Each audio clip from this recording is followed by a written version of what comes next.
Chaque pays membre de l'ISO est représenté à l'ISO par son organisme de normalisation nationale, AFNOR pour la France, par exemple DIN pour l'Allemagne, BSI pour la Grande-Bretagne, la SAC pour la Chine, etc., Standard Australia pour l'Australie, etc.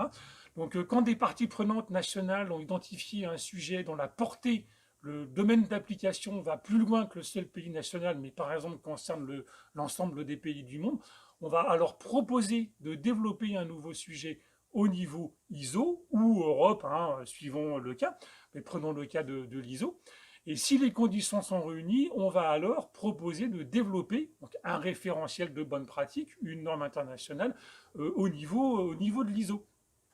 Le pays qui propose en général est en lead, il est déjà outillé puisqu'il a déjà des éléments de référence qu'il va mettre sur la table et proposer comme base de travail. Ça a été le cas pour les avis en ligne où sur la base de l'expérience française, d'une norme française, elle a été développée, adaptée au niveau international.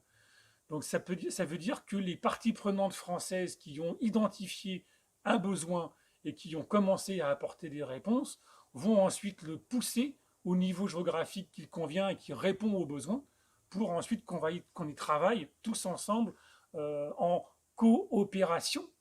parfois en coopétition, parce que des fois, il ne faut pas se leurrer, on est un petit peu aussi, chacun pousse ses lignes hein, et pousse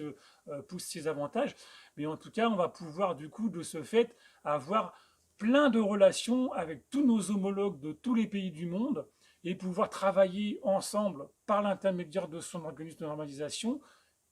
dans un domaine qui est répondant aux besoins de chacun.